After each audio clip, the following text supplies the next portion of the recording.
The Undetectable Strongest Job, Rule Breaker. Prologue. Rain falling in the darkness of night and the spell for crossing worlds. The magic lamp provided enough illumination to see, yet it felt somewhat chilly.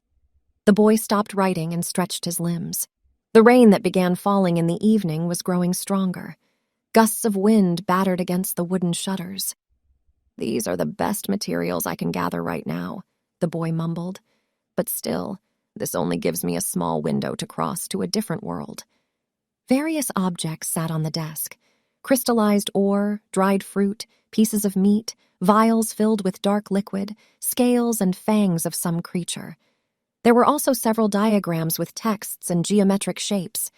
The boy picked up an ore. The spell is still incomplete. To go to a different world, the soul would need to detach from the body. But is it possible to rebind a soul that has left its body? Only legendary levels of healing magic can do that. If it works, though, it might be possible to access this world's spirit realm. I might be able to see father and mother. Suddenly, the boy's ears caught a sound. "Who's there?" he called out. The magic lamp illuminated only the desk, while the corners of the room remained dim. This was not the boy's home, but an average hotel room. It could be a hotel staff, he thought. He went to the door and opened it, but there was no sign of anyone in the dark corridor. Not a soul. It's so windy. Maybe something fell over. He turned around and froze. Who goes there? There was a black figure in the middle of the room, a man wearing a hooded cloak, dripping rainwater. "Are you Roland N. Zarasia?" "I am. Delivery from Count Morgstadt." The boy, Roland, knew the name Morgstadt all too well. Count Morgstadt was the reason why he was currently staying alone in the hotel, why his parents were dead. What do you want from me?" Roland's heart was gripped by a mixture of anger, fear, and worry. His father had raised him, an only son, with affection and sometimes a firm hand. His mother, a mage herself, had helped develop his magical talents. Roland's current research, a spell for crossing worlds, was a groundbreaking one, which his parents fully supported. His small-scale experiments on living organisms successfully summoned creatures that did not exist in this world, bringing him and the House of Zarasia, viscounts in the Kingdom of Ponsonia, to prominence. The noble faction to which the House of Zarasia belonged, led by Margrave Grugschild, gained momentum with this breakthrough. They sought to correct the corruption that plagued the aristocracy in the kingdom, where bribery and injustice ran rampant, and frequently told the crooked aristocrats that true nobles should serve the people. Despite their efforts, numerous nobles who had been lining their pockets only scoffed at Margrave Grugschild and Viscount Zarasia's statements. The Margraves were a minority in the kingdom. However, Roland's research results strengthened their position by demonstrating to the public the value of nobility through diligent research. They condemned the lazy and hedonistic aristocrats, which enraged the most corrupt of the nobility, Count Morgstadt. He plotted to ruin Roland's research. Then came the national treasure theft scandal. The Dimension Dragon Box, a precious item kept in the royal treasury, was stolen. The day the theft came to light, Viscount Zarasia was accused of being the only one who had applied to enter the treasury. The Viscount claimed that he had never applied for admission and had no knowledge of the theft, but the Dimension Dragon Box was found in his residence in the royal capital, incriminating him. He was ordered to commit suicide by poisoning. Roland's parents pleaded for his life in exchange for theirs, and their request was granted.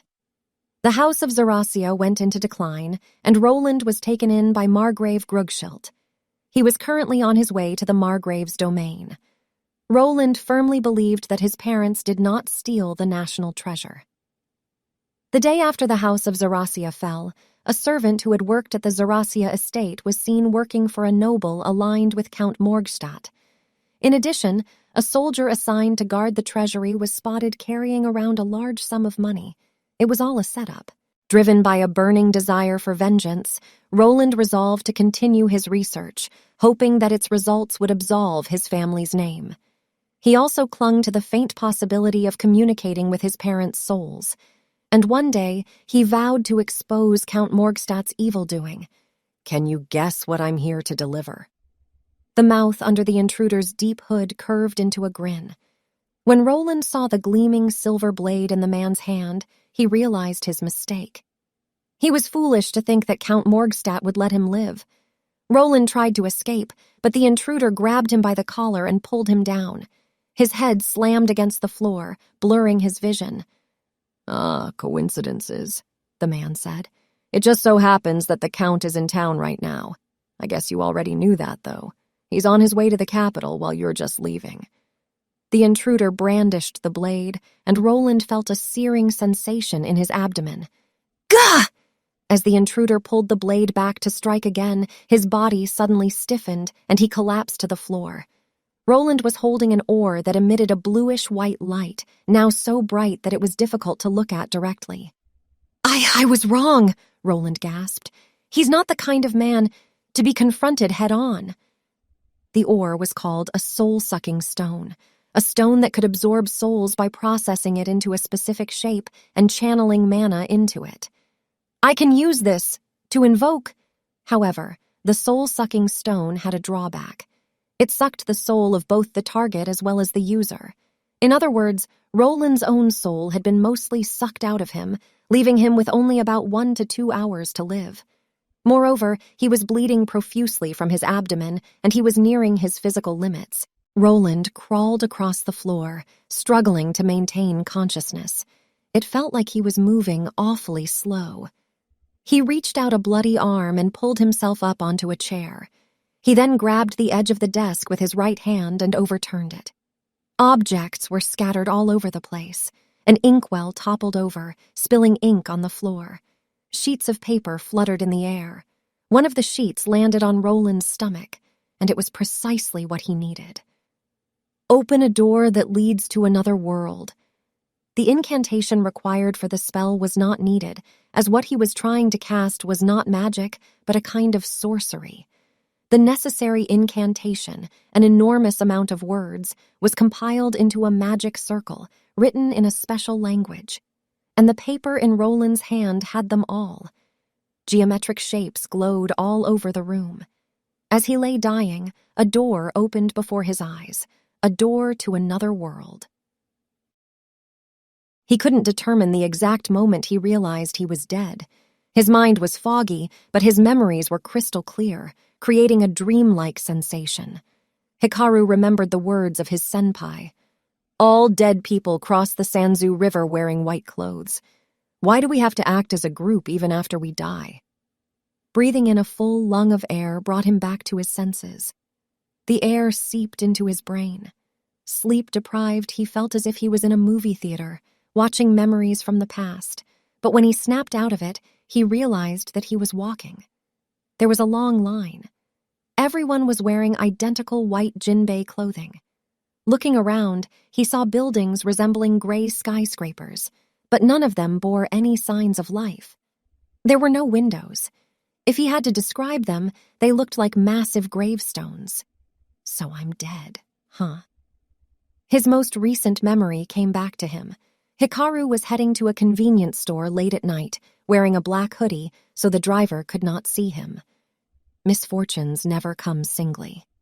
It just so happened that as he was crossing a pedestrian lane with no traffic signals, he was lost in thought and failed to notice the fast-approaching truck.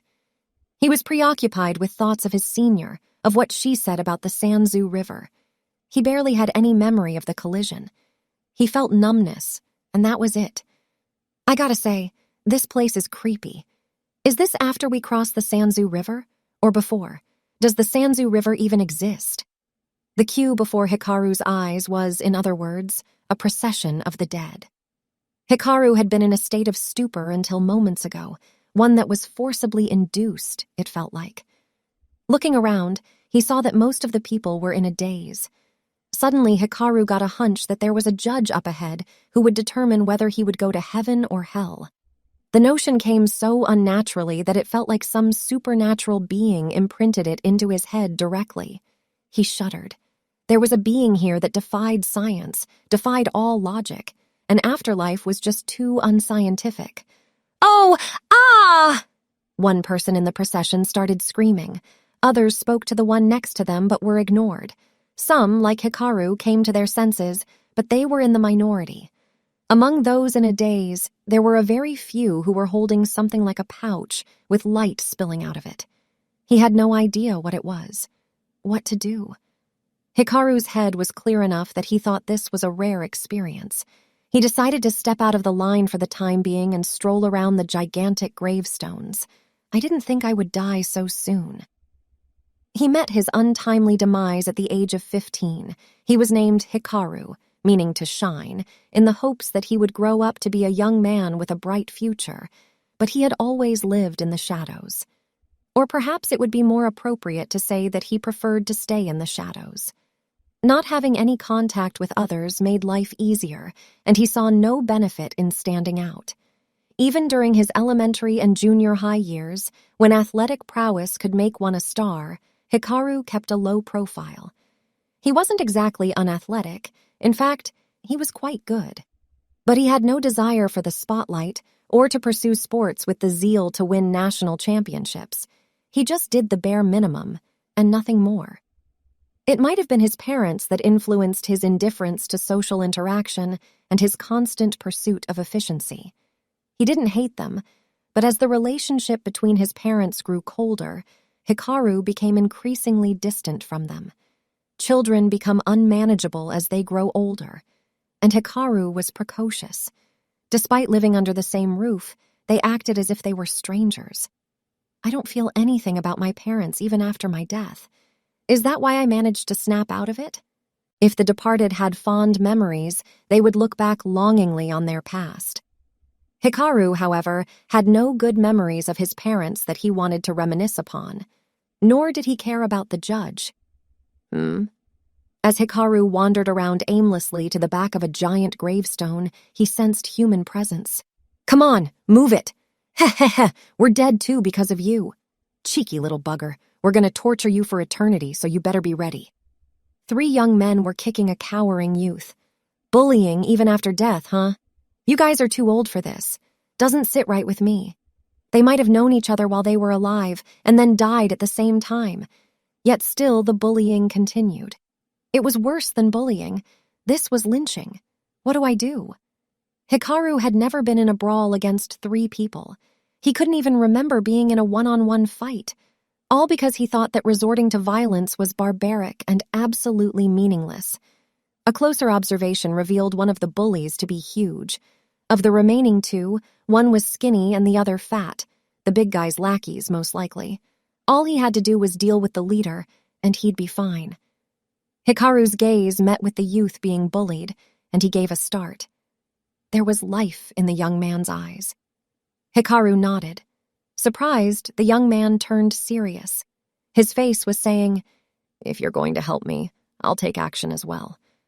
"Okay, let's do it." Hikaru decided to be violent and confront them, something he would never have done while he was still alive, and he came to the decision so easily, too. Part of him said that efficiency didn't matter now that he was dead, and he wanted to try something he had never experienced before. Perhaps the abnormal situation he was in numbed his sense of danger. Hikaru walked toward them. They were too absorbed in their bullying to notice him. When they were about 3 meters away, the huge guy looked over his shoulder. "Huh?" Hikaru stepped closer and kicked the huge guy in the butt. His legs were unsteady, as he had never done this before, but Hikaru was the type to improve quickly with any sport. The huge guy fell forward. A second later, the young man who was being bullied sprang to his feet. The skinny guy and the fat guy only looked around, unable to comprehend what just happened. As the huge guy tried to get up, the young man kicked him in the face, and he fell back down, nose bleeding. Hikaru turned to the other 2. "You guys want to go next?" "Wah! Run!" They scattered in different directions. As the huge guy rose to his feet, fuming, Hikaru kicked him in the groin. The guy glared at an empty space, his mouth flapping open and shut. "Ugh." He looked like an inchworm that toppled sideways. "Let's go," the young man said. "While we still have the chance." "What? Oh, yeah." Hikaru ran away with him. Wounds heal quickly here. That guy will be back up in no time. How long have they been beating you up? Hikaru asked. The young man laughed. A few days, maybe. No, actually more like weeks. I'm not sure. This place can really mess up your sense of time. That bad, huh? If nothing happened, I would have just continued walking in line, but the big guy just had to snap out of it. He smacked me and the other guys back to our senses. What's at the end of the line? A judge, probably. The young man shared the same theory as Hikaru. He didn't know why, just that he knew. I'm going to hell anyway, the young man went on, so I thought it would be better to just stay here and let them beat me up. But I guess I have to pay for my sins. Apparently, the huge guy was working for some gang, and they were involved in a scam that targeted the elderly. The young man, tormented by his conscience, grabbed the steering wheel of the car that the huge guy was driving and sent it plunging straight into a river. The 3 men who were in the car with him also died. They were all 18 years old. We should be safe here. Hikaru and the young man stopped some considerable distance away. He felt like he was sweating, but his skin was smooth. It was strange, considering he felt tired. How old are you? The young man asked. 15, Hikaru replied. Huh, so a boy 3 years younger than me saved my butt. The young man chuckled dryly, scratching his head. Seems like a nice guy, Hikaru thought. Terrible way to go, though. He couldn't help but feel sorry for him. Here, you can have this. The young man took out a small pouch from his pocket. When he opened it, light spilled out. I saw people in line holding something similar, Hikaru said. What is it? I don't know. I just had it when I came to my senses. I know it's something important, but I have no idea what it is exactly. Can I really have it? Yeah. You kinda gave me courage. You had it all along. You said you drove the car into the river. I wasn't really thinking straight back then. Of course, I knew I shouldn't continue living such a shitty life, but there was more to it than that. A cop car was running nearby that day. It might not have had anything to do with us, but I thought it was the end of the line. Really? Yeah, it's lame. Well, I'm off then. The young man waved and walked away. He didn't ask for Hikaru's name. Perhaps they would never see each other again. Hikaru watched him go. The man seemed determined to atone for his sins head on. I like you, a sudden voice came from behind. I like how you can't just ignore people that need help. Hikaru whirled around. Who are you? I don't have much time. Will you listen to what I have to say? It was a boy about Hikaru's age. His hair had a golden luster to it, and his eyes were blue. At first, Hikaru thought it was a foreigner, but the boy was wearing old-fashioned clothes made of velvet with a corsage around the collar. He looked like an aristocrat depicted in an oil painting found in art textbooks. That's weird, Hikaru thought. There should only be Japanese people here. All the departed in line had black hair and black eyes, including the young man from earlier, and they were all wearing the same white clothes. I want you to come to my world and live in my place, the boy said. What are you talking about? You're not making any sense. I'm going to die soon. He turned up his shirt, revealing a red belly. And I'm already dead, Hikaru said. Also, I was just told that wounds heal quickly here. I can't do that. The laws here don't apply to me. From your point of view, I'm from a different world. You already know where you are, don't you? This is the entrance to the heavenly realm, the place where the soul is judged. The most my spell of crossing worlds could do was connect me to this place. I'm not following at all. Could you explain things properly? Hikaru understood that the presence of the blonde boy here was abnormal. He probably shouldn't be here. However, he had no idea what this spell of crossing worlds was exactly. I would love to, but I don't have time to go into detail. Please come to my world and grant my one wish. Then you can come back to life. Or more precisely, you can be reborn. Did he just say what I think he said? Reborn? Then you can live the rest of your life however you want. There was not a single downside for Hikaru in this deal. After all, he was already dead. But there was something bothering him. What's the catch? Hikaru asked. You asked me to grant you a wish. What do you want me to do after I've come back to life? Ah, he has a sharp mind as well. That's even better. I'll explain it to you once you've been revived. Is that acceptable? I'm in a hurry. I can't be here for too long. My time here is much more limited than I originally thought. The color was fading from the boy's hands and feet. He was becoming translucent, and it was spreading fast, too. He didn't have much time left here, it seemed. Also, we can communicate here, but we can't have complicated conversations, the boy added. It might sound like we're using words, but we're only communicating using mental images. For example, the boy said something, but Hikaru couldn't hear it. I just said the name of a place in my world, but you didn't catch it, did you? I'm telling the truth. All right, Hikaru agreed. We'll go to this world of yours, and then I'll listen to what you have to say. He was dead anyway. He thought it couldn't get any worse than that. He was also interested in this other world. I will now cast the spell of crossing worlds. My name is Roland N. Zarasia. My physical body is yours. Hikaru's vision turned blurry and white, and his soul vanished. He breathed in, and air flowed into his lungs. Oxygen traveled through his blood vessels, the heart, and to the rest of the body. A body with actual blood flowing was warm. His ears caught the sound of rain, and his nose the smell of blood.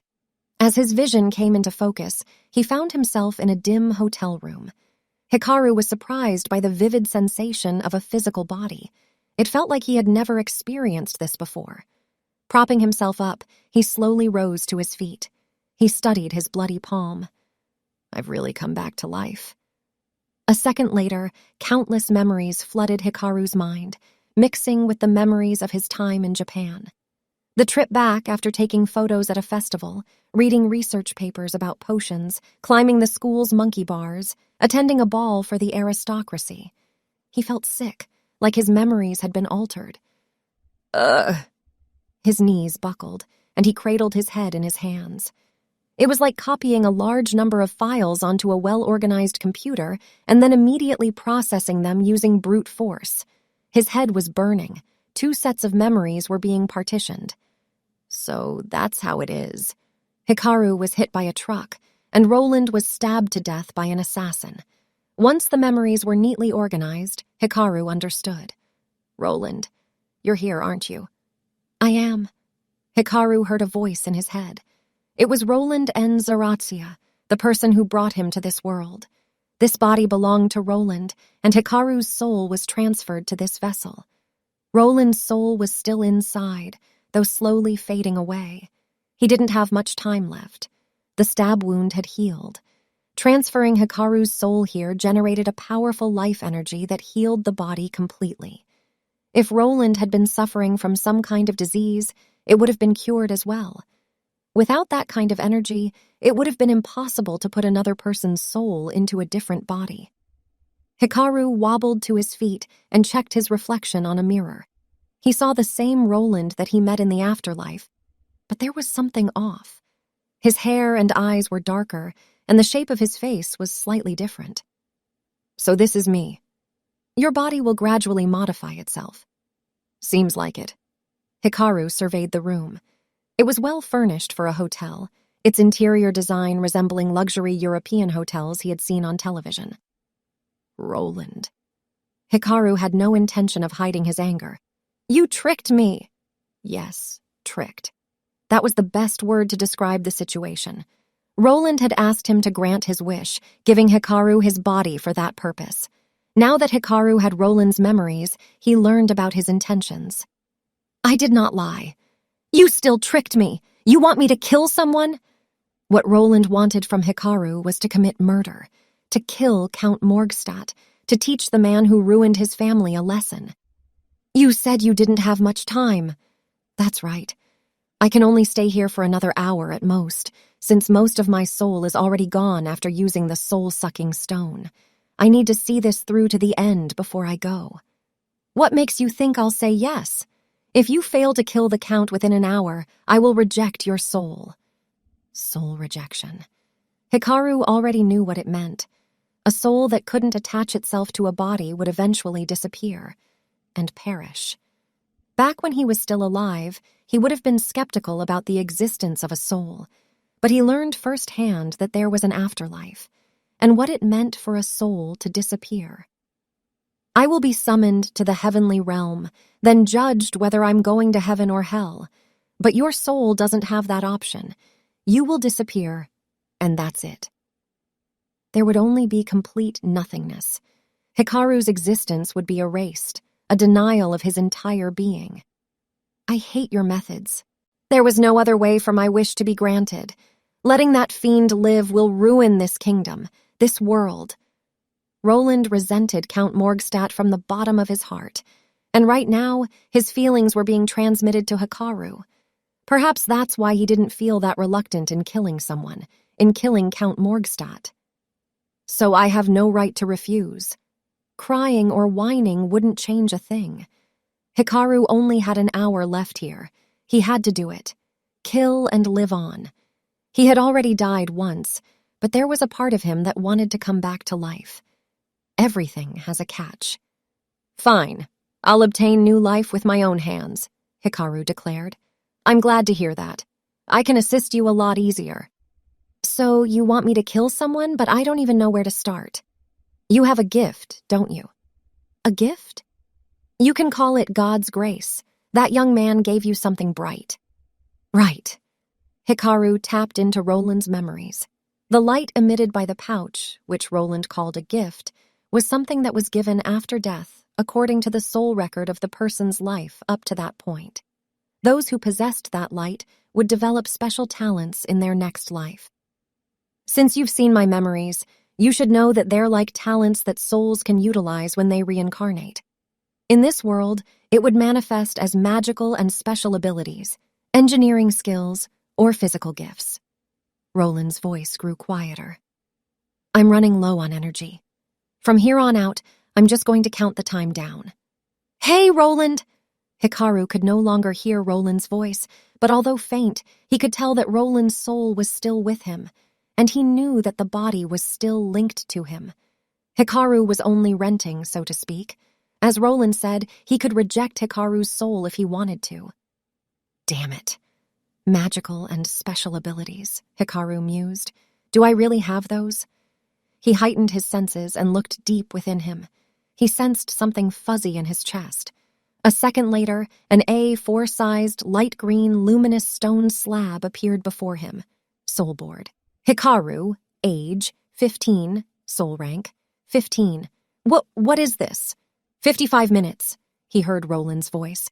5 minutes already? He was getting distracted, but preparation was key. This soul board must be some kind of magic or special skill, Hikaru thought. There was only a huge circle on it. The surface of the board was smooth, like a tablet computer. How does it work? When he touched it, a mechanical voice sounded in his head. Unlock soul board. Consume 1 point. Unlock? Consume? He didn't understand, but he had to use it to make progress. Unlock!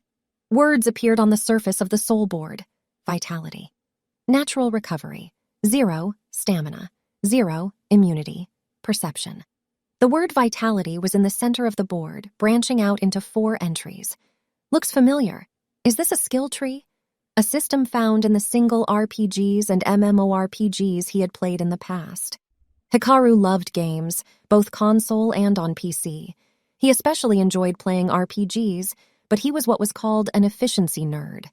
His playstyle was maximum efficiency with minimum effort. A skill tree granted special abilities by spending skill points. In fact, the number 15 shown above was now down to 14. Do I have 15 points because I'm 15 years old? Let's just forget that for now. Think, what do I do with this? My objective is to get close to a nobleman. I need to get close to him first in order to kill him. Count Morgstadt should be on alert. He sent an assassin to Roland, but the assassin had not returned. He was here in this room, lying on the floor. 50 minutes, Roland's faint voice announced. What do I spend my points on? Natural recovery? No way. I'm not going for a drawn-out fight, in which case both stamina and immunity are worthless. The only remaining entry was perception. Sharpen the senses. Like sight and hearing? Sounds handy, but isn't there usually stuff like weapons or magic skills? No, wait. There might be something more to this thing. He examined the soul board. A tablet computer, which means... He touched the stone slab with a finger and flicked to the left, revealing a screen that displayed only a O symbol, a double circle. I knew it! That means the one with the O is the Vitality skill tree screen. He moved to the next screen. There was a triangle, a square, a pentagon, a hexagon, and the last one was unlabeled. He returned back to the circle. There are 7 screens in total. If 1 point is required to unlock, that means a total of 7 points for all of them. 45 minutes. Time was running out. Count Morgstadt should be in this town. There. The place was in Roland's memory. The hotel owner had told him about it for no particular reason, that the biggest house in town was Count Morgstadt's villa. He knew where the mansion was located, but he needed 5 minutes. No, 10 minutes to get there. Considering what he had to do after that, he had only about 10 to 15 minutes left to spend here. Damn it, I don't have a lot of time to check the skills. I just have to unlock one for now. Leaving it to fate, the one method that Hikaru disliked the most. Unfortunately, he had no time to complain right now. Unlock soul board, consume 1 point. Yes! The screen with the double circle opened. Magical power. Mana capacity. 0. Spirit aptitude. 0 magic. Hikaru looked into Roland's memories and found knowledge about magic, but all of it either he learned from his mother or he read from books. Roland himself was not a mage. Hikaru wasn't sure if he could use magic with this body, so he decided to set it aside for now. He moved on to the next board. Unlock soul board, consume 1 point. Unlock. The screen with the triangle opened. Strength. Muscle strength, 0. Weapon mastery. After magical power is strength, huh? Does weapon mastery have something to do with using weapons? Sounds like exactly what I need in killing someone. Is there even a weapon here?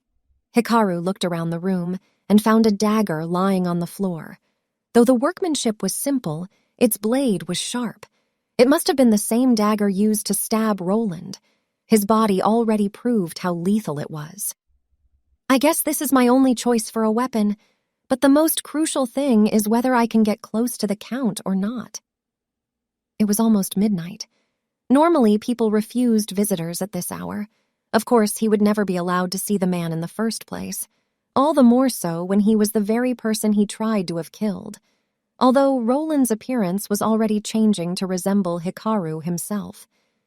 Even if I have a weapon, I can't do anything unless I get close to him.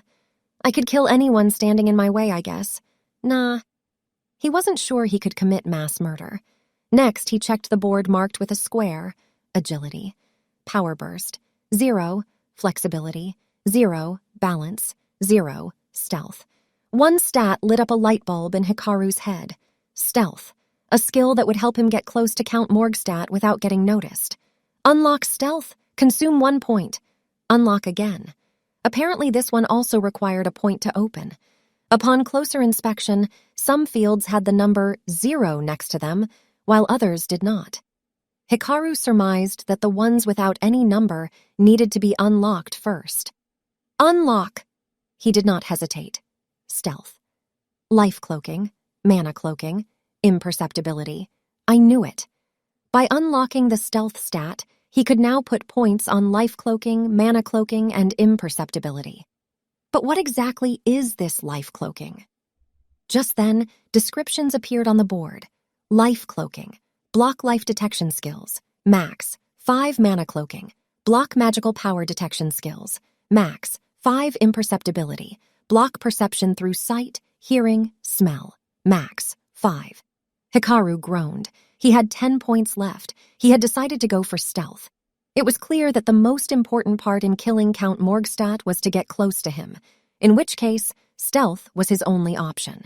The question now was, should he allocate the points he had equally? It's got to be perception. There could be watchdogs. People say that a dog's sense of smell is 1,000,000 to 100,000,000 times greater than that of humans, and they also have excellent hearing. Dogs exist in this world too, where they are often used as watchdogs. However, the detection skills bothered Hikaru. He searched Roland's memory, but found nothing related to them. Of course, Roland didn't know everything, but since the boy had not even heard a single thing about this skill, Hikaru decided that it was not that big of a deal. For now, let's just put 1 point on life cloaking, 1 point on mana cloaking, and 5 points on imperceptibility. He entered the numbers. Stealth.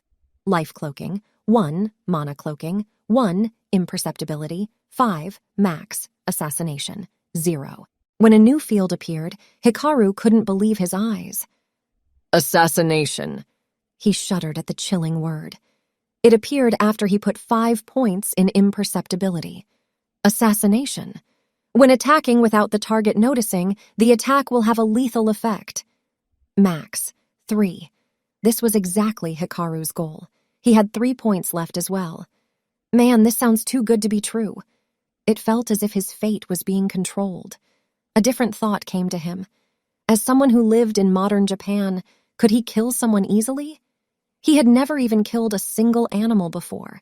If he wanted a sure kill, if he wanted to live in this world. 35 minutes. Hurry up. Hikaru put his remaining 3 points on assassination. Stealth. Life cloaking. 1. Mana cloaking. 1. Imperceptibility. 5. Max. Assassination. 3. Max. Sharpshooter. 0. A new field appeared. Sharpshooter. If anything, he would have preferred to take this one. It wasn't like he actually wanted to kill the Count at close range. All right, let's go. With the dagger that stabbed Roland in hand, Hikaru activated his life cloaking, mana cloaking, imperceptibility, everything under stealth. By activate, he only really needed to think about it. Then, the smell, body temperature, something else invisible that was emanating from him vanished. It felt like he'd become transparent. Leaving the room, Hikaru strode through the hotel's front lobby, but the staff on duty did not even notice that someone had passed by. Thunder rumbled and lightning crackled. Drops of rain made white splashes as they beat against the cobblestones. Hikaru was out in the rain without a coat, soaking wet. Soon he arrived at his destination, Count Morgstadt's villa. 25 minutes. He considered going in through the back, but the door was locked, wasting 5 minutes of his precious time. He decided to enter through the front door instead. The main entrance appeared to be unlocked, so security could go in and out easily. Under the eaves, he squeezed the water from the bottom of his clothes, then opened the door. There was a guest the other day. Some overnight millionaire. Oh, on my day off? A stroke of bad luck. 2 servants passed by, but they went on without stopping. Hikaru was inside, but the 2 didn't notice him at all. He couldn't believe it. How could they not notice him when he practically marched himself right in? He now realized that the 3 skills he learned under stealth were more powerful than he imagined. The inside of the manor was dark. There weren't any nightlights. Even with his stealth, Hikaru opted to creep in through the shadows. He climbed the stairs to the 3rd floor. 2 men, who appeared to be guards, were walking toward him. Knights in plain clothes, swords hanging from their waists. Being a nobleman with considerable influence in the kingdom allowed Count Morgstadt to employ knights as guards. One of the knights stopped. "What's wrong? Something doesn't feel right. It might be an intruder." "What?" The other knight reached for the sword at his waist. "Where are they?" "Good question." One of them crouched down and touched the floor. "It's wet." "Well, yeah, it's pouring out there." "Did someone return from outside?" "A knight was sent for an errand to the Alchemist's Guild. Something about double-checking the mana capacity." "Ah, right. Now that you mention it." The knight rose back to his feet with a sour look on his face. "Let's just finish our rounds and take a nap. I'm too sleepy." "Right. I know you hate the Count, but let's get the job done right, yeah?" "I know." The pair walked away. Phew. Hikaru, standing behind a pillar, breathed a sigh of relief. He thought he was busted. Stealth was doing an impeccable job. He made the right choice in putting points on imperceptibility. The knight was relying simply on his senses, such as smell and the feel of the air. He wasn't using a detection skill. Lady Luck seemed to be smiling on him too. When the knights mentioned the Count, they glanced behind, which meant the Count was somewhere in that direction. There was not much time left. When Hikaru heard Roland's voice saying 20 minutes earlier, his heart almost leapt out of his chest. The knights were coming closer then, so he feared they might have heard Roland's voice too. The knights went along without looking back. As soon as their lamps were far enough, darkness enveloped the surroundings. Lightning flashing through the skylights installed at the top of the hallway provided the occasional bit of illumination. Hikaru wished he had a skill like night vision. Not that he had any points left to spare anyway. The darkness was a blessing in disguise. It would make it easier to see lights spilling through doorways, and Hikaru found it, the only room that had its lights on inside. Hikaru strained his ears right outside the door. That stupid pig-headed baron. He heard an old man's voice. The Count Morgstadt in Roland's memories was a portly man with a full head of gray hair. Found it at last. The target's in here. Hikaru's hand trembled as he reached for the doorknob. He squeezed his hand tight. It's all right. You're good. You got this, he told himself. You're gonna kill him and live on. Gradually, he calmed down. Hikaru felt sorry for Roland. He was interested in this new world. His thirst for knowledge reared its head. But what ultimately compelled him to commit murder was his death in his previous life. Humans die easily. And in this world, life seemed to be valued even less. This was a world where you had to kill to survive. 10 minutes. The moment he heard Roland's countdown, Hikaru opened the door. Count Morgstadt, his body facing the door, was sitting at his office desk, reading a document under a lamp. The man's gaze went to the door. He thought he saw it open. Who's there? A guard. It could have also been the butler, but he wouldn't come here this late at night unless he was summoned. He certainly wouldn't invite himself in without knocking first either, and the door itself was closed. I must be seeing things. He turned his eyes back to his hands and looked over the documents. All taken care of, huh? Good. The document read, "A fire broke out in the estate. Dispatched a professional to put it out." It was a coded message that actually meant, "I've sent an assassin to Viscount Zaracia's son." Surprised me there. I didn't expect him to be in Pond. The Count received word that Viscount Zaracia's son was in town. He suspected he might have come to kill him. Fortunately, he was able to determine the boy's location and have an assassin sent to him. Like father, like son, they all had to be so pesky. But now the Zaracia family is done. It's my time from here on. Wrong. Count Morgstadt was caught dumbfounded by the sudden voice. There was no sign of anyone in the room. Who's there? He opened the desk's drawer. Inside was a dull silver bell, and not an ordinary one. It was a magic item used as an emergency alarm. When rung, it would alert every guard in the manor. "There's someone! Ah!" But his hand stopped just on top of the drawer. A blade had pierced the palm of his hand. It's you!" With the pain came fear. Right beside the Count was someone who was supposed to be dead. Roland N. Zaracia. Well, his stand-in, actually. "I'll be taking your life." "How?" Blood dripped from the dagger. "Die!" The blade swung down. It penetrated flesh so smoothly it felt unreal. The boy plunged the dagger deep into Count Morgstadt's heart. Gah! He twisted the knife for good measure.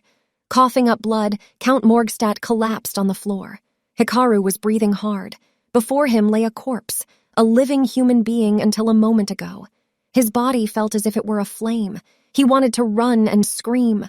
For a moment, just a split second, Hikaru's body froze. Roland had tried to take over. He wanted to suppress Hikaru's will and kill the Count himself. "You just had to stop me." Roland sounded appalled.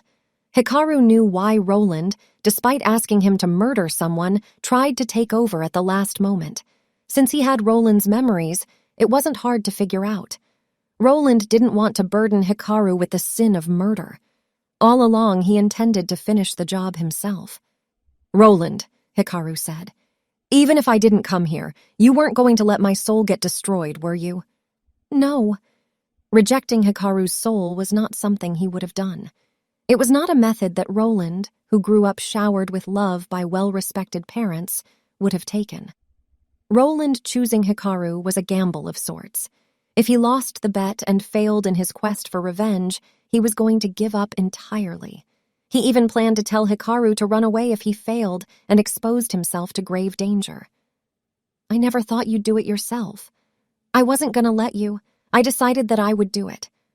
Hikaru decided to live on. If that meant killing someone, so be it. "Thank you." It was the warmest of Roland's voice Hikaru had heard so far, a mix of deep regret and satisfaction. "This is it for me. I can't give you wealth or honor, but you may have my body." Hikaru felt Roland's soul leaving his body. "What's your name?" "Hikaru." "Thank you, Hikaru. The Zarasia family's redeemer. I'll be praying for your bright future." The last piece of Roland's soul disappeared. Good grief. Hikaru barely felt any sense of accomplishment for fulfilling a promise. The grim feeling of having committed murder was too overwhelming. He wanted to plop down to the floor. "Did you kill him?" Hikaru gave a start. He saw that the door to the room was open. Standing there was a lovely girl with silver hair, blue eyes, and pale white skin. Her beauty was out of this world. "The bell's been rung," she said. "Knights will be here soon." Hikaru failed to notice that when he pulled the dagger out of Count Morgstadt's hand, the man's fingers touched the bell and knocked it over. It rolled around and tinkled. He could hear footsteps approaching. "What do I do? What do I do? Can I escape with my stealth?" The girl raised a finger and pointed outside. "There's a rope ladder on the balcony. You can get down to the first floor from there." "Really? Why is she telling me this?" "Hurry." "Oh, okay." There was no time to hesitate. Hikaru opened the door to the balcony. The thunderclouds had passed, and while strong winds still blew, the rain itself had stopped. The girl was right. There was a rolled-up rope ladder lying on the floor, most likely for use during emergencies. He lowered the rope ladder and climbed over the railing. His trembling hands made it difficult to go down. He could hear commotion from behind the closed door. "Lady Lavia, what are you doing here? Does it have something to do with the Count ringing the bell? Oh, over here! The Count is down on the floor!" The uproar grew louder.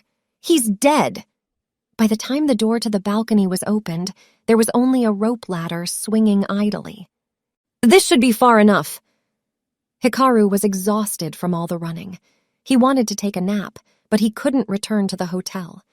When he went to try retrieving Roland's belongings earlier, the heavy atmosphere suggested that the assassin's body had already been found. He also thought about using stealth to sneak in, but ultimately decided against.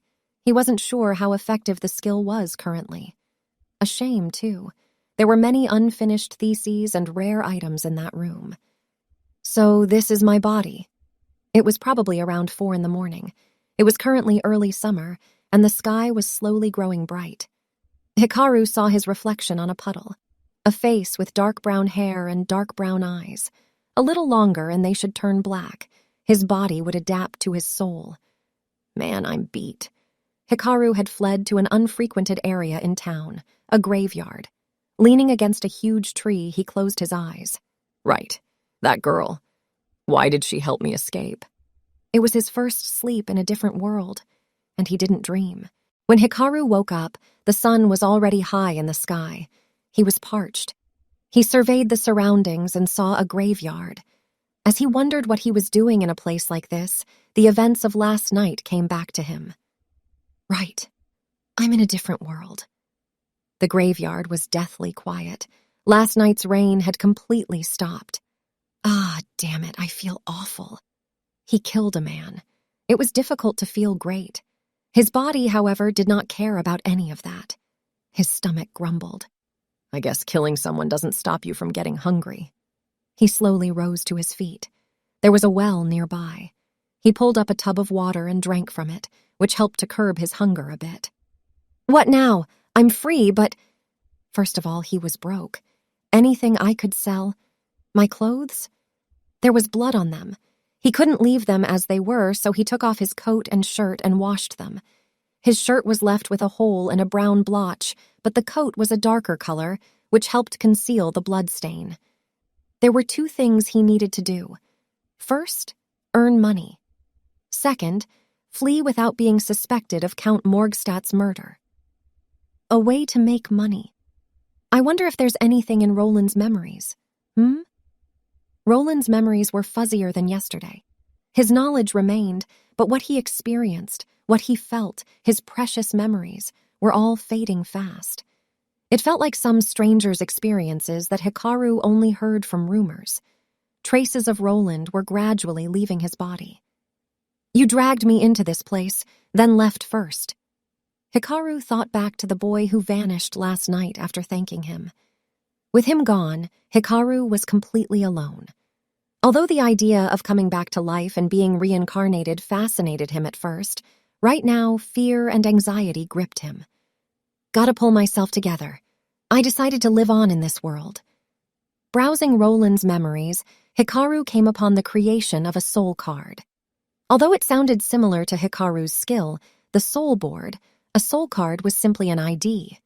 The Adventurers Guild, Merchants Guild, and Alchemists Guild issued guild cards, while a temple issued soul cards. There were small differences between them since they served different purposes, but they doubled as IDs all the same. The Adventurers Guild issued guild cards for free for first-time registrants, while other guilds charged a fee. Nothing expensive, but Hikaru was currently flat broke. "Where's the Adventurers Guild anyway?" He left the graveyard and headed downtown. When he spotted a guard on patrol, he subconsciously went off the street and hid in a back alley. He had his stealth, but he had no desire to test its effectiveness right here and now. Meanwhile, Hikaru went further and further away from the main street. A little down a deserted alley, he spotted a young girl drawing on a wall with some kind of chalk.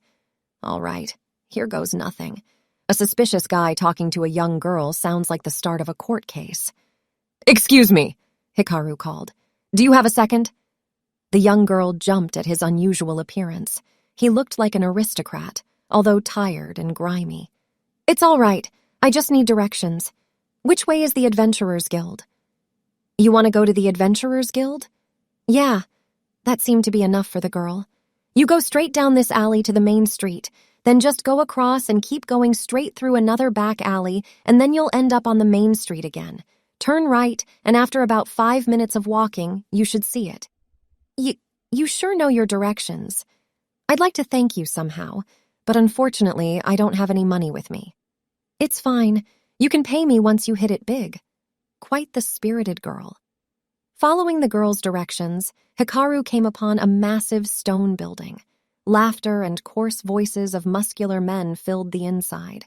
There were women, too, but they were either brawny or wore dark expressions on their faces. Not your ordinary women. There were a few groups of young boys and girls present, though they were mostly subjects of the older adventurers' jokes and teasing. There was only one receptionist at the counter. She wore a small silver-fringed hat made of white fabric, a long skirt, and a coat with flared sleeves that buttoned up the front. Her wavy hair was cut in a short bob. She was a lovely girl with kind eyes. Hikaru guessed she was around high school in terms of age. Not that there were any high schools in this world.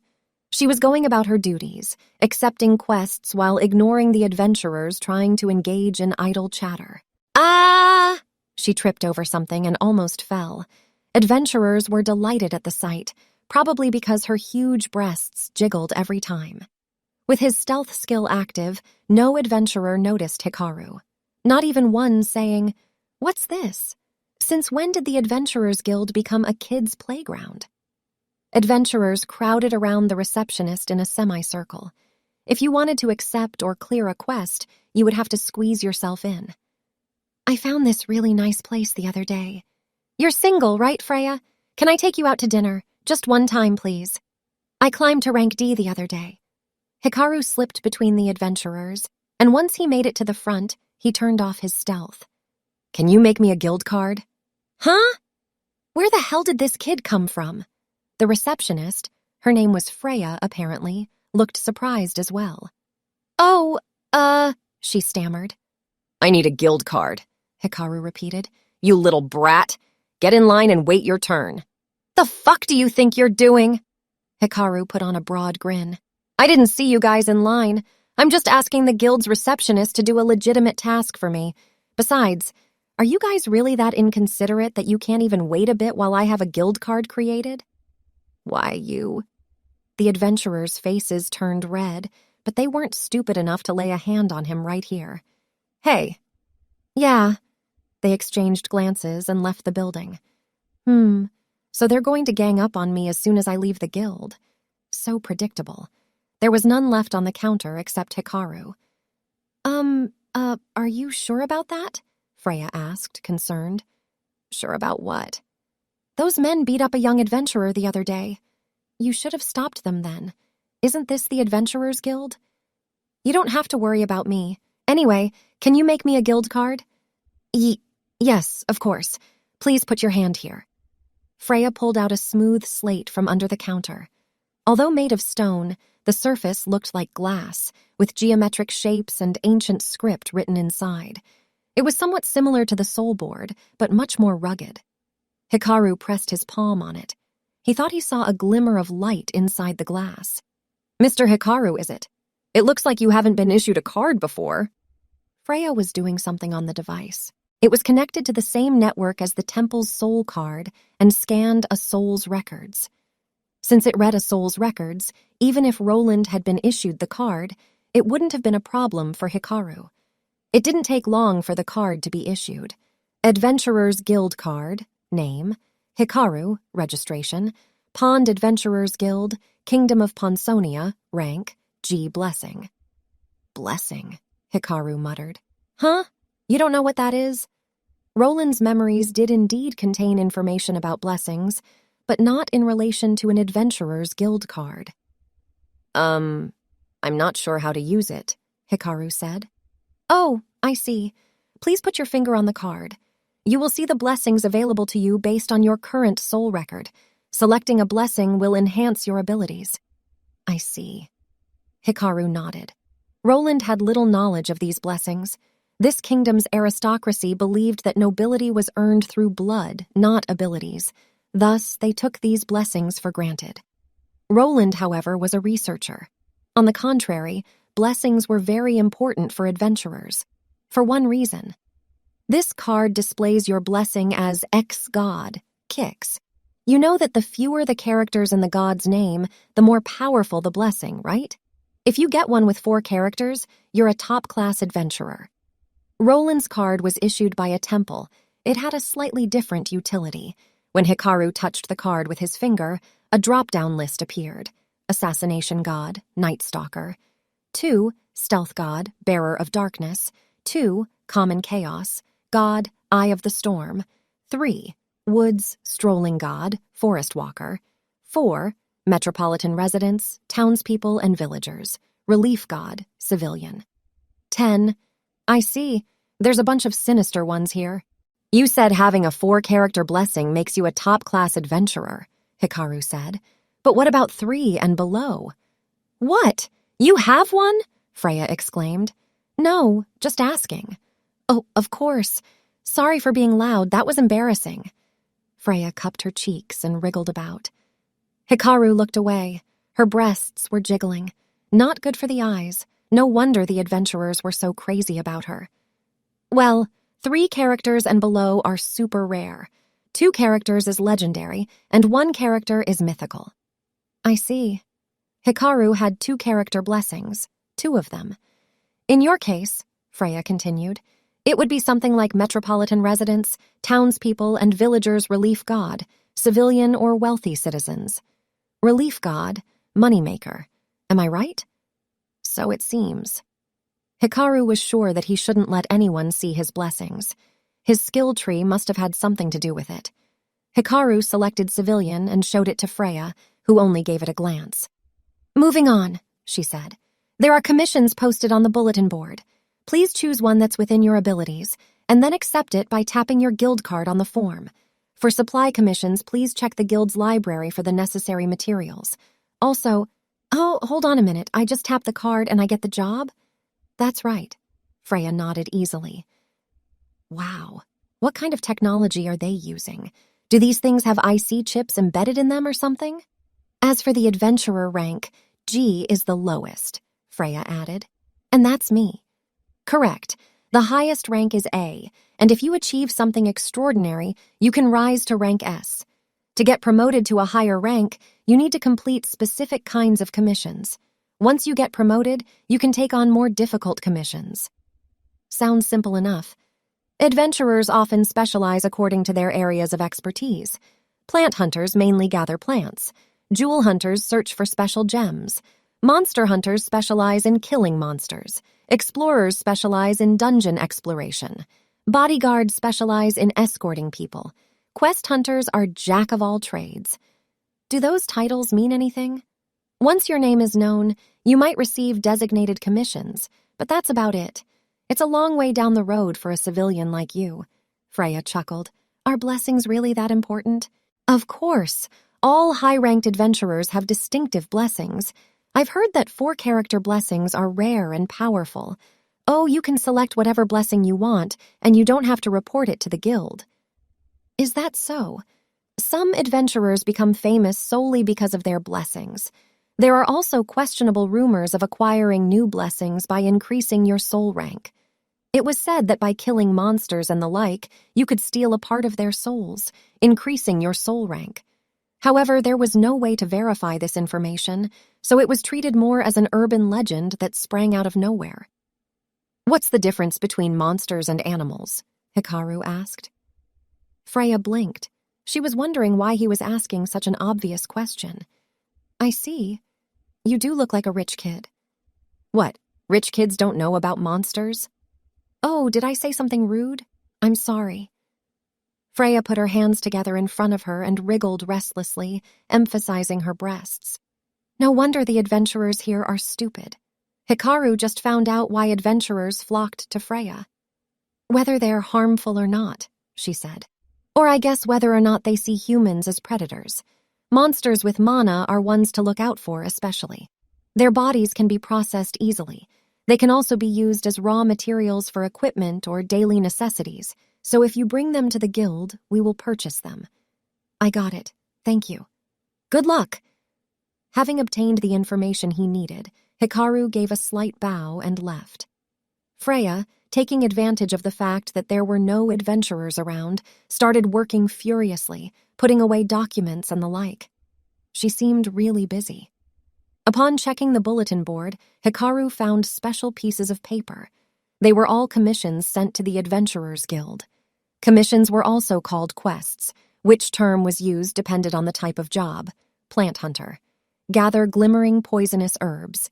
Novices allowed. Bring as many glimmering poisonous herbs as possible. Indefinite. Reward. Base payment, 200 gallons. This should do. Before Hikaru could try quests that required combat, he first had to obtain the means to survive in this world. A safe, supply-type quest fit the bill perfectly.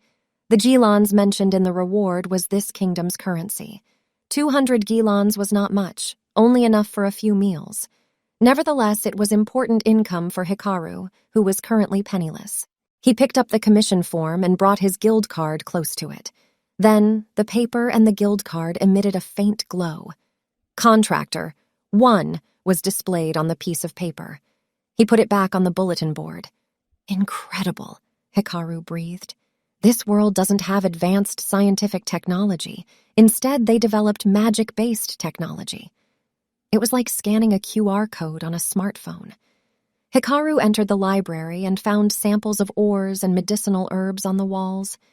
In the center of the room was a map of the immediate vicinity, with markings on where to harvest materials. Smells like mold in here. It didn't seem like people came here often. Are there no serious adventurers around? Hikaru searched through the resources and hammered information on the glimmering, poisonous herb into his head. He then took a burlap sack used for supply quests from the pile in the corner. Time to go then. Freya, working at the counter, saw Hikaru's name automatically appear in a new commission contractor field. Yes, supply quests are perfect for beginners. Wait, he took this one? She surveyed the guild, but didn't find him. More accurately, she couldn't, because he had his stealth on. Oh no, what do I do? Freya was panicking for good reason. The commission for gathering glimmering poisonous herbs mostly involved bringing items that one already had in their possession. This was because the outskirts of Pond, where the glimmering poisonous herbs grew, was inhabited by green wolves, ferocious monsters that formed packs, so even veteran adventurers found it difficult to get rid of them. Going there personally to gather the plants was simply not worth the risk and effort. I hope he'll be all right. Adventurers were fundamentally responsible for their own being, and while green wolves attacked humans, they wouldn't actually eat them. He shouldn't die, at least. The commission also served as just the right test to baptize new adventurers. Upon leaving the guild, Hikaru remembered something. Oh, right. Those adventurers are waiting for me. A perfect opportunity, he thought. He could test how effective his stealth really was. Hikaru walked slowly out of the guild, careful not to make a sound. The main street was just up ahead. 2 of the adventurers from earlier were waiting next to the guild's exit. That brat sure is taking his time. Maybe the other guys taught him a lesson already. Sounds possible. They were laughing crudely, unaware that Hikaru was about 3 meters away from them. I think I got myself a busted skill. Hikaru strolled ahead. The adventurers did not notice him at all. Skill trees in games usually aren't this broken. Maybe this skill is different. Maybe you gain its maximum effect by maxing it out. In that case, skills under stealth have incredible potential. No, even those under vitality and magical power should be plenty awesome. No one else had this kind of power. He couldn't find anything at all in Roland's memories. Maybe it's a completely absurd ability even for this world's standards. I guess I can't really complain about the 1 point per year system then. Hikaru made his way out of town. He was starving, but he had to make some money first before he could eat. Walls encircling the town prevented monsters and bandits from getting in. There were houses outside the walls, but they were not safe. Land outside the walls was free of cost, so penniless farmers did agricultural work outside the town. The gatekeeper requested IDs from people entering and leaving. When Hikaru showed his guild card, the gatekeeper let him through with a nod. "A newbie adventurer?" the man said. "Don't do anything rash. As long as you're alive, things will all work out." "I won't," Hikaru bowed. The gatekeeper's eyes widened in surprise, not expecting such courtesy from him. "Be sure to be back by sundown," the man said with a gentle smile. After a bit of walking down the main road, Hikaru turned to a forest on the left. "That reminds me, she said the guild card will enhance my abilities." The blessing field on the card could be changed at any time. If I can only get 1 skill point per year, I have to make the best use of this blessing thing. Hikaru specialized in stealth, so he chose Stealth God, Bearer of Darkness. Let's go with this. With a click, his blessing changed. He wasn't using stealth at the moment, but he could feel his body becoming thin as air. If there had been anyone nearby watching Hikaru, they would have lost track of him as soon as he used his guild card, unless they paid strict attention. In addition, Hikaru activated his life-cloaking, mana-cloaking, and imperceptibility. Now every living thing in the vicinity couldn't sense him anymore. Birds and insects that stopped chirping in the presence of a human being started singing once more. Wow! Feeling like an invisible man, Hikaru ambled into the woods. Having grown up in Tokyo, he was unfamiliar with forests.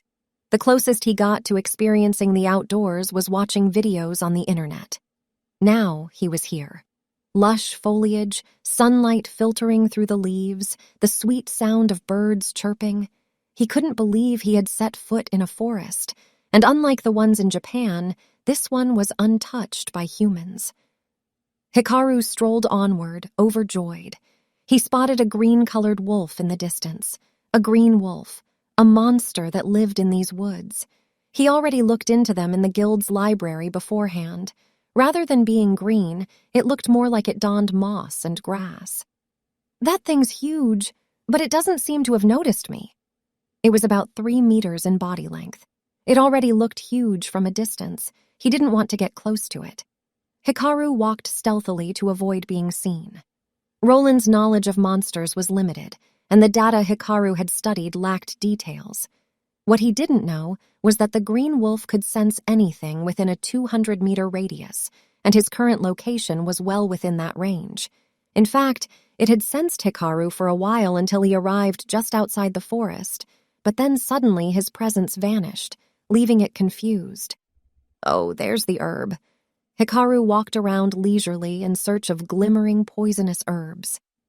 Not long after he entered the woods, he spotted more and more of them. Their flowers were of 4 different colors and shaped like lilies. They glowed at night, which made them easier to find, but Hikaru was too hungry to wait that long. I need the buds and the petals. He plucked off the parts he needed carefully, making sure not to damage the stems. He didn't pull everything out. That way they would grow again. Thanks, Outdoor Videos, for being useful in another world. Later that evening, Freya was sitting at the counter of the Adventurers Guild, exhausted. Her shift today was supposed to be from early morning until noon, but the other receptionist couldn't come to work, so she ended up working overtime. And there was one thing bothering her. The boy who left in the morning, there had been no word from him since then. She would feel better if he was bitten by a green wolf and brought back here on a stretcher. Perhaps he didn't go to gather glimmering poisonous herbs after all. That was the most likely explanation. Besides, a green wolf wouldn't miss a beginner adventurer. In that case, he had failed the commission. Male adventurers were all the same. Is he really? Freya's intuition said she was wrong. Being a guild staff was such a high-paying job that it attracted many people, resulting in an acceptance rate of only 1%. Some of the reasons Freya was able to pass the test was her keen senses and her ability to judge character. That's why the advances of the adventurers didn't bother her. Hikaru was different. She didn't know how to describe it. It looked like he was carrying darkness within him, yet there was also a ray of light. She hoped he was safe. He's not dead, is he? Hikaru! Yes? Ah! A voice came from in front of her and she yelped. Fortunately, it was almost closing time, and there weren't any adventurers flocking the counter, so no one heard her. Ha, Hikaru! That's me. I'm so glad you're safe. Huh? You shouldn't take the glimmering poisonous herb commission. There are green wolves in the woods. It's dangerous. Oh, so you can keep track of the commission, huh? That's pretty neat. It is. No, wait. I'm glad you didn't go into the forest. I did, though. What? It was exhausting. Hikaru pointed at his feet, and Freya looked down. There was a bulging burlap sack on the floor with a glimmering poisonous herb sticking out of it. You went to the forest? Of course. What about the green wolves? I saw one. You did. It should have attacked you and... Oh, I get it. Freya formed a conjecture in her head. The green wolf came close enough for Hikaru to see it, but it didn't approach him, despite noticing the human boy long before that. He was simply lucky. So you got lucky, she said.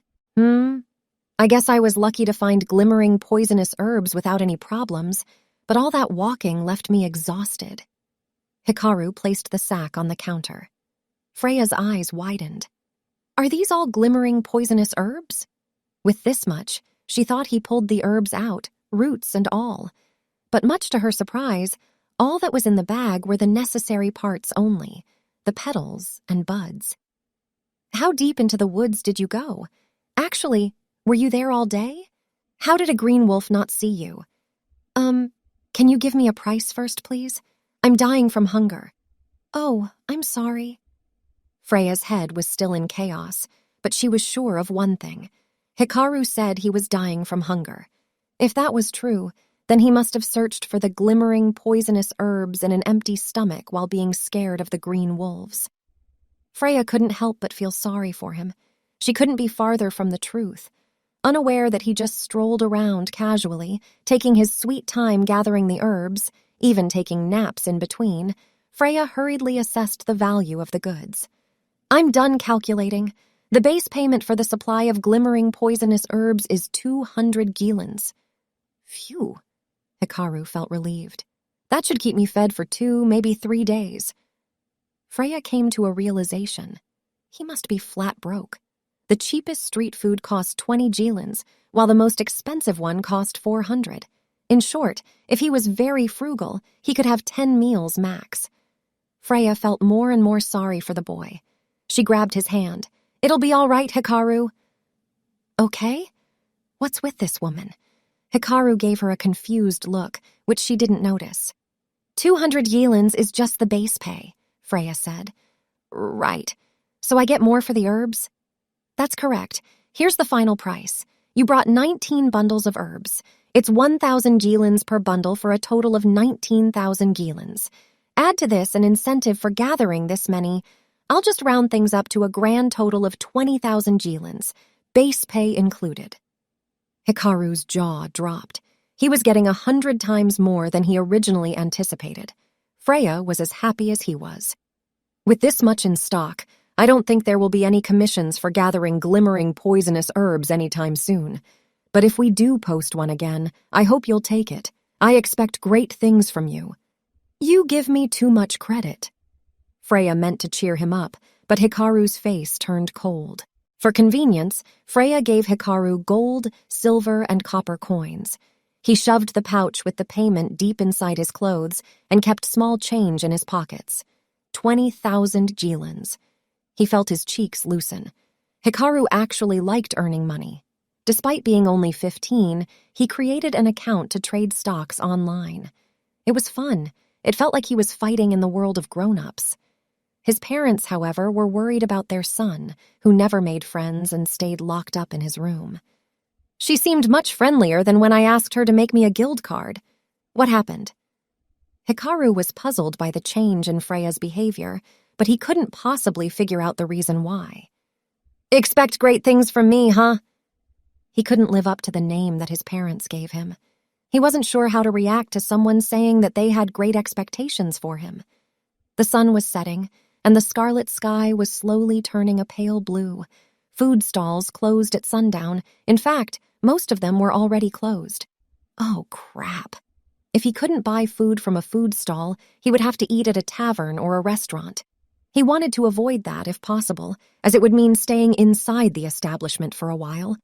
He'd be in trouble if someone recognized Roland's clothes. Excuse me. Hikaru ran up to a food stall. We're closing.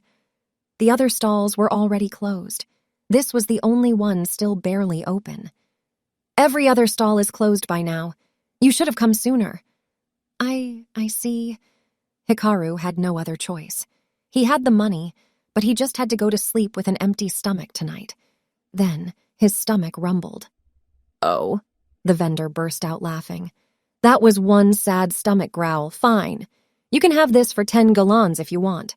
He offered Hikaru leftover fried noodles wrapped in a huge leaf that looked like bamboo grass. Are you sure?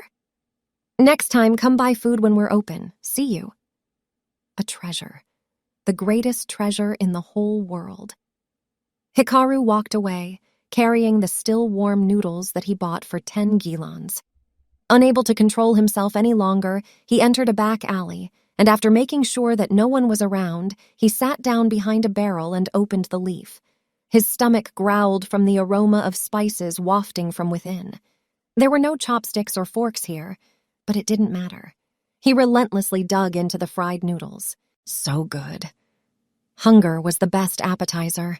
It was so scrumptious that his tongue tingled. Fat and meat juices ran wild inside his mouth. It's so good, Roland, he told the owner of his body, who now only existed within his memories.